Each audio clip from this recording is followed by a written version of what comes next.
Hello everyone, welcome back to enlightenment. आज हम knowledge, language and curriculum की series में एपिस्टेमोलॉजी ऑफ डिफरेंट इस डिस्कस करेंगे। इससे पहले पार्ट 1 में हमने एपिस्टेमोलॉजी का मीनिंग डिस्कस किया था कि एपिस्टेमोलॉजी क्या होती है, ज्ञान मीमांसा क्या है, और पार्ट 2 में हमने प्रकृतिवाद, प्रयोजनवाद और आदर्शवाद इन तीनों की ज्ञान मीमांसा को डिस्कस किया था। तो आगे जो हमारे इज्म है उनको हम आज डिस्कस करने जा रहे हैं। इससे पहले आपको यदि ये वीडियो पसंद आती है तो लाइक, शेयर और सब्सक्राइब कीजिए। और मेरा टेलीग्राम लिंक भी है जो कि लास्ट में मैंने उस लिंक को शेयर किया है आपके साथ, तो आप उस टेलीग्राम लिंक को भी ज्वाइन कर सकते हैं। उसमें भी आपको इस तरह की एजुकेशनल वीडियोस मिलेंगी और जो न्यू अपडेट्स हैं वो भी उसी वहां पर आपको मिलते रहेंगे। तो अब देखते हैं यथार्थवाद की ज्ञान मीमांसा। जो ये यथार्थवाद है इसकी ज्ञान मीमांसा क्या है? जो यथार्थवादी हैं वो ये मानते हैं, ये कंसीडर करते हैं that object and the physical world to be true. ये वस्तु जगत को सत्य मानते हैं। वस्तु और भौतिक जगत मतलब जो वर्ल्ड है हमारा, इसको ट्रू मानते हैं और जिसको हम ज्ञानेंद्रियों द्वारा प्रत्यक्ष अनुभव करते हैं। इन्होंने कहा है कि जो ज्ञानेंद्रियों से ज्ञान मिलता है वो ही सच्चा ज्ञान है, उसको ये ट्रू नॉलेज मानते हैं। वास्तविक ज्ञान हम ज्ञानेंद्रियों द्वारा ही कर सकते हैं, इनका ये मानना है। क्योंकि ये यथार्थवादी ये मानते हैं कि मनुष्य एक बौद्धिक प्राणी है और उसकी बुद्धि को भी वो जो क्या मानते हैं, जो इंटेलिजेंस है उसको भी वो उसके एक शरीर का अंग मानते हैं। और इनका मानना है कि जैसे जो साइंटिस्ट है, और जैसे कि साइंटिस्ट के अकॉर्डिंग साइंटिफिक लैंग्वेज में हम माइंड कहते हैं उसको, लेकिन जनरल लैंग्वेज में हम उसे बुद्धि कहेंगे। कहने का मतलब ये है कि ये जो माइंड को ही इंटेलिजेंस के रूप में मान रहे हैं। और जो हमारी सेंस ऑर्गन्स हैं जैसे कि आईज हैं, ईयर है, नोज है, टंग है और स्किन है, इन सब से ये कहते हैं कि ये जो है हमारे ज्ञान प्राप्ति के रिसोर्सेज हैं, इनसे हमें ज्ञान की प्राप्ति होती है। ज्ञान हमें ज्ञानेंद्रियों से मिलता है, इसलिए यही सच्चा ज्ञान है, यही ट्रूथ नॉलेज है। जैसे कि हम बर्ड्स हैं, ह्यूमंस हैं, पानी है, थल, आकाश, इन सभी को हम परसीव करते हैं, इन सभी का हम प्रत्यक्षीकरण करते हैं, हम देख पाते हैं, इनको महसूस कर पाते हैं, सुन पाते हैं, इसीलिए ये सत्य हैं और ये वास्तविक हैं। और जो यथार्थवाद है वो कहता है कि जैसा यह संसार है वैसा ही उसको एक्सेप्ट करता है। यथार्थवाद शब्दों के माध्यम से प्राप्त ज्ञान को भी इंद्रिय प्रत्यक्ष करने के बाद स्वीकार करने पर बल देता है। मतलब यथार्थवाद ये मानता है कि जो शब्दों से उसको नॉलेज मिली, शब्दों के माध्यम से उसको जो ज्ञान मिला, उसके बाद वो सेंसरी ऑर्गन से उसको मतलब कि उसको एक्सेप्ट करता है। जब उसको उसके बाद उसको एक्सेप्ट करता है जब उसे सेंसरी ऑर्गन से वो परसीव कर लेता है, वो देख लेता है, वो समझ लेता है। तो ये है इसकी यथार्थवादी ज्ञान मीमांसा। मतलब हम ये कह सकते हैं कि यथार्थवादी शब्दों के माध्यम से प्राप्त ज्ञान को भी इंद्रिय प्रत्यक्ष करने के बाद स्वीकार करता है और उनका मानना है कि वस्तु का ज्ञान हमें ज्ञानेंद्रियों द्वारा होता है और इसलिए ज्ञानेंद्रियों द्वारा प्राप्त ज्ञान ही सच्चा ज्ञान है। तो ये इसकी आदर्शवाद की ज्ञान मीमांसा। अब देखते हैं अस्तित्ववाद की ज्ञान मीमांसा। अस्तित्ववाद ये व्यक्तिवाद पर बल देता है ना, इसने व्यक्तिवाद पर बल दिया और ये कहता है कि भाई जो हम ऐसे ज्ञान विश्वास करता है, ये कहता है कि जो ज्ञान प्राप्त करने के लिए कोई भी पूर्व निश्चित आधार नहीं है। उसका ये मानना है कि मनुष्य का अस्तित्व न तो किसी पूर्व सत्ता पर निर्भर करता है और न ही किसी निश्चित सिद्धांत पर। उसका अस्तित्व अपने आप से है। ये व्यक्तिनिष्ठ की बात करता है। व्यक्ति का अस्तित्व क्या है? अपने आप से है। और ये कहता है कि सभी प्रकार के ज्ञान व्यक्तिनिष्ठ है, क्योंकि ये व्यक्तिनिष्ठ की बात करता है, एक व्यक्ति की बात करता है, व्यक्ति के अस्तित्व की बात करता है, तो उस नॉलेज को ये पर्सनल नॉलेज मानता है। और सहज ज्ञान की बात करता है। इसकी ज्ञान मीमांसा है कि सभी प्रकार के ज्ञान व सत्य व्यक्तिनिष्ठ होते हैं। ये मानता है कि सभी तरह का ज्ञान जो व्यक्तिनिष्ठ है वो सत्य ज्ञान है, क्योंकि उसका विश्वास है कि जो मनुष्य है वो उसके जो सिलेक्शन का बेस होता है वो इंट्यूशन होता है और इसलिए वो कभी भी गलत नहीं हो सकता। और उसके जो अस्तित्ववाद की पहली शर्त यही है।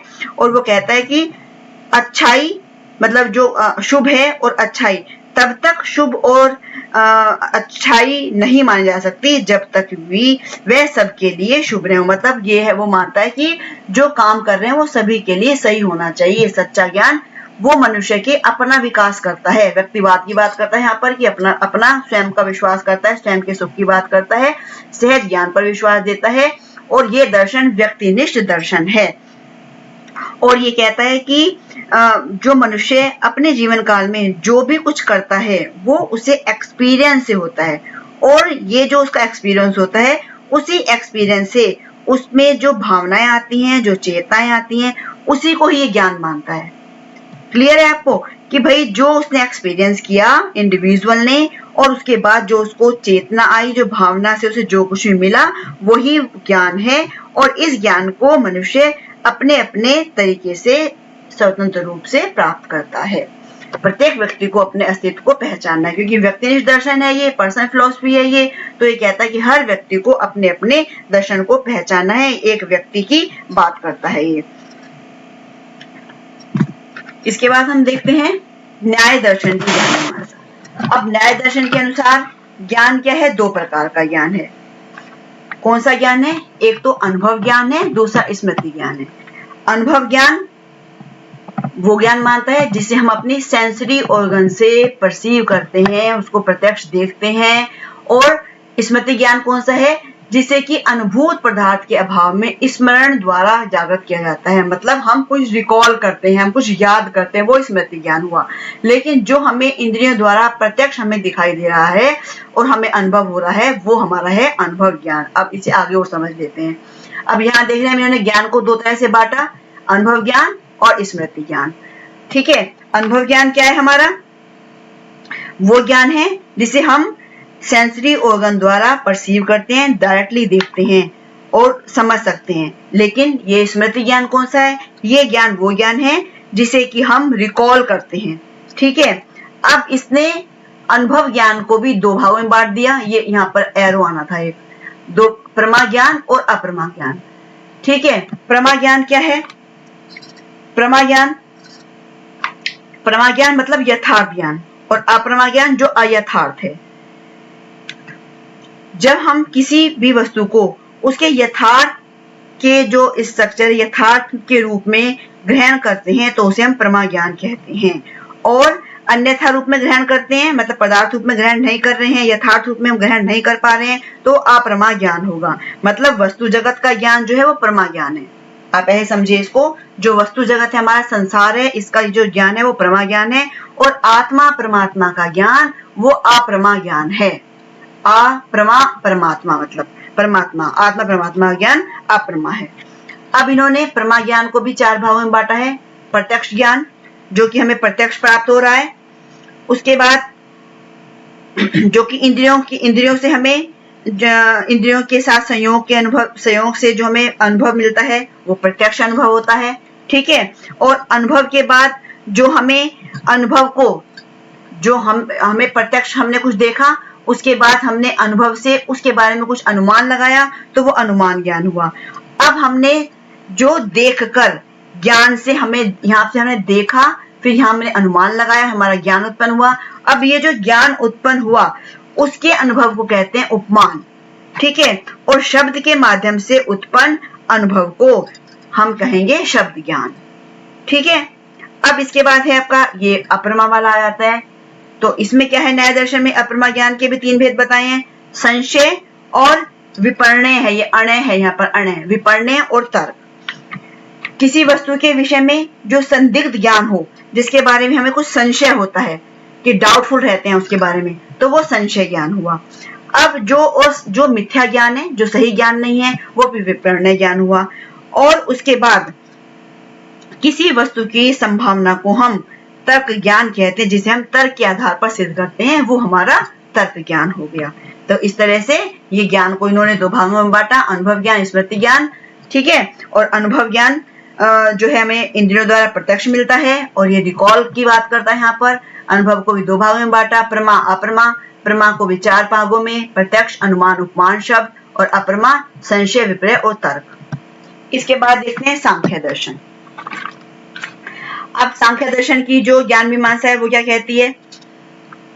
इन्होंने कहा कि सांख्य जो है, सांख्य जो कि संख्या लग रहा है आपको, नंबर से बना है, मतलब ये सांख्य दर्शन के ज्ञान के दो भागों में बांटा है।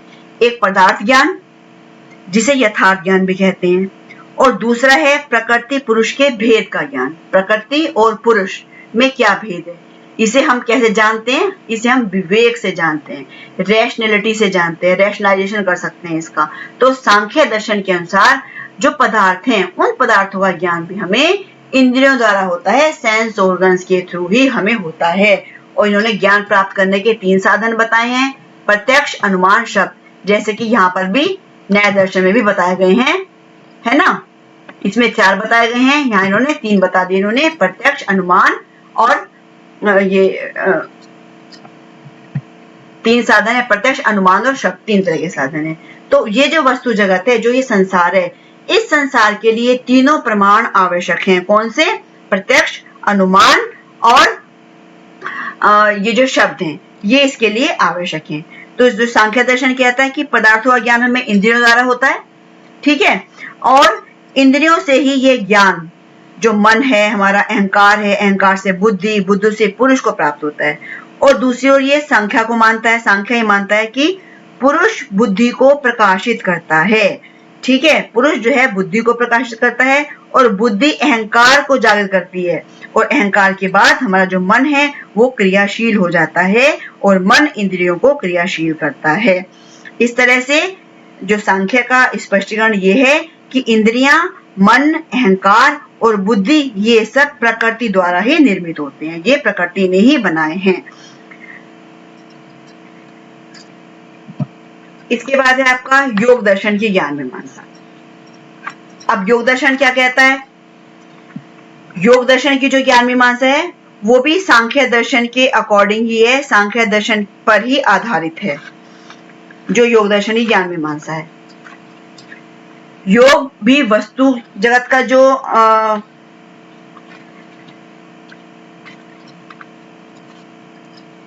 वस्तु जगत के ज्ञान के लिए जो रिसोर्सेज हैं, ये इंद्रियां माना है इन्होंने, और जो आंतरिक हमारे रिसोर्सेज हैं, मन, अहंकार, बुद्धि, चित्त, मनस जिसे कहते हैं, को भी आवश्यक मानता है। अंतर केवल इतना है कि ये आंतरिक उपकरणों में मन, अहंकार, बुद्धि के समुच्चय को चित्त की संज्ञा देता है। अब यहाँ पर समझिए इस बात को कि जो योग दर्शन है वो भी ज्ञान मीमांसा भी सांख्य पर ही आधारित है। इसी ज्ञान मीमांसा जो है योग दर्शन की, वो सांख्य दर्शन पर ही बेस्ड है। तो योग भी वस्तु जगत के ज्ञान के लिए जो इंद्रियों की बात करता है, जो सेंस ऑर्गन्स हैं और जो हमारे इंटरनल रिसोर्सेज हैं, मन, अहंकार, बुद्धि को आवश्यक मानता है। और साथ साथ में योग दर्शन के अनुसार मनुष्य को जो पदार्थ का ज्ञान है, जो पदार्थ है उसका ज्ञान इंद्रियों और चित्त के माध्यम से, पहले इंद्रियों की बात हो रही थी, अब यहाँ पर योग दर्शन ने क्या कहा कि इंद्रियों के साथ साथ चित्त के माध्यम से अंत में आत्मा को प्राप्त होता है।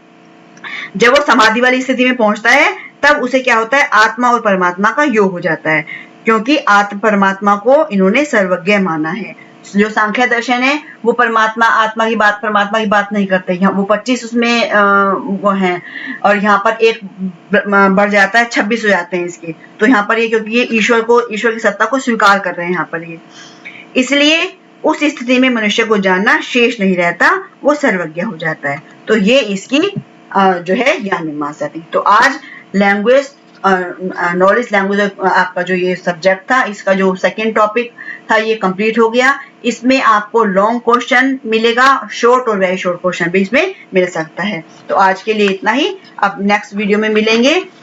इसी के साथ ही आपको ये वीडियो पसंद आती है लाइक शेयर सब्सक्राइब कीजिए, और नीचे ये लिंक दिए, ये फेसबुक का लिंक है, यहाँ पर भी आपको एजुकेशनल मटेरियल अवेलेबल है आपके लिए, और टेलीग्राम लिंक पर भी आप इसको टेलीग्राम लिंक को भी आप ज्वाइन कर सकते हैं, वहां पर भी आपको एजुकेशन से रिलेटेड जानकारी मिलती रहेगी। Thank you so much.